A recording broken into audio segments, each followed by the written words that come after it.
Vous êtes-vous déjà demandé pourquoi certaines personnes deviennent soudainement riches pour se retrouver fauchées quelques années plus tard, ou pourquoi vous pouvez avoir un bon salaire et pourtant avoir l'impression de toujours manquer d'argent?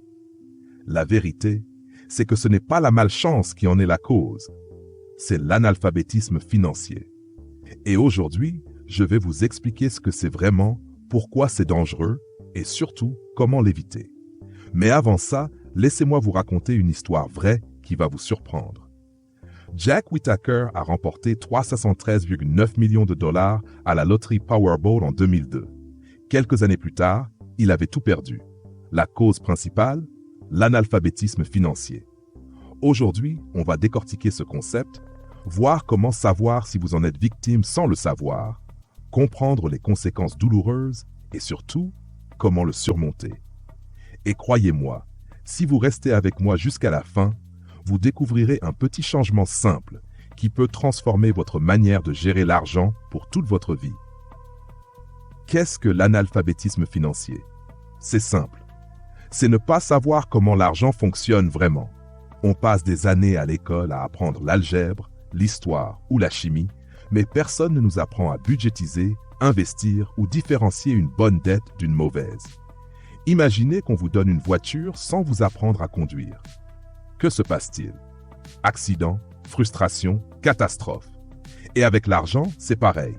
On nous donne un salaire, un compte bancaire, parfois même une carte de crédit. Mais personne ne nous apprend à conduire notre argent en toute sécurité. Être analphabète financièrement ne veut pas dire que vous n'êtes pas intelligent. Ça veut juste dire qu'on ne vous a jamais enseigné les bases. Mais comme vous allez le voir, les conséquences peuvent être énormes. Les signes de l'analphabétisme financier. Comment savoir si vous ou quelqu'un que vous connaissez est financièrement analphabète? Voici quelques signes fréquents. Vivre de salaire en salaire, peu importe ce que vous gagnez. Avoir des dettes, carte de crédit, prêts ou emprunts auprès d'amis. Ne pas avoir d'épargne d'urgence. Croire que acheter des choses chères vous rend riche. Tomber dans des systèmes de gains rapides parce qu'ils semblent faciles. Un exemple. Un ami a eu son premier emploi et était tellement excité par son salaire. Dès le premier mois, il a acheté le dernier téléphone, renouvelé sa garde-robe et fait une petite fête. Résultat, à la moitié du mois, il était fauché et a dû emprunter pour survivre. Des millions d'adultes répètent ce cycle chaque mois et c'est un signe clair d'analphabétisme financier. Les conséquences. L'analphabétisme financier, c'est comme marcher les yeux bandés. Ça mène droit au problème. Quelques conséquences. Stress et anxiété constants à propos de l'argent. Endettement et prêts que vous ne pouvez pas rembourser. Aucune sécurité financière en cas d'urgence. Une facture d'hôpital peut tout effacer. Liberté financière limitée. Vous travaillez plus, mais l'argent glisse toujours entre vos doigts. Vous vous souvenez de Jack Whittaker? La plupart des gagnants de loterie finissent fauchés parce qu'ils ne savent pas gérer l'argent. Ils dépensent trop, font de mauvais investissements et se retrouvent sans rien après quelques années. Et ça ne touche pas que les pauvres. Même des médecins, avocats, sportifs peuvent tout perdre s'ils ne comprennent pas l'argent. Voilà pourquoi c'est si dangereux. Les concepts financiers essentiels. Pour se libérer de l'analphabétisme financier, il y a quelques concepts simples à connaître. Budget. Savoir exactement où va votre argent chaque mois. Actif versus passif. Les actifs mettent de l'argent dans votre poche, les passifs en retirent. Une voiture est souvent un passif, une propriété d'investissement un actif. Épargne et investissement. Épargner protège à court terme.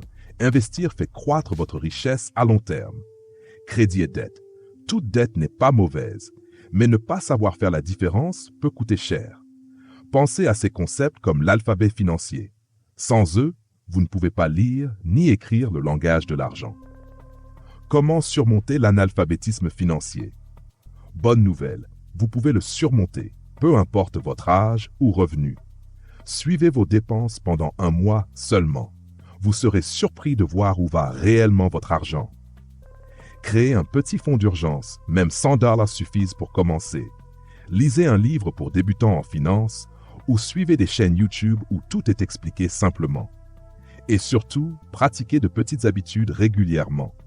Ce n'est pas combien vous gagnez, mais combien vous gardez et faites fructifier. Exemple, une femme dépensait presque tout son revenu en shopping. En suivant ses dépenses, elle a découvert qu'elle dépensait 200 $ par mois pour des choses qu'elle n'utilisait presque pas. Elle a commencé à mettre de côté la moitié.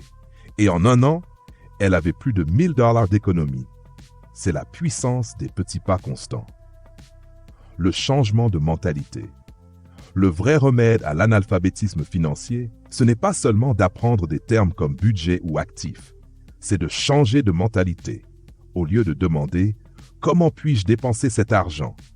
Demandez-vous « Comment puis-je faire fructifier cet argent ?» Cette simple question sépare les financièrement libres des financièrement piégés. Cherchez votre défi.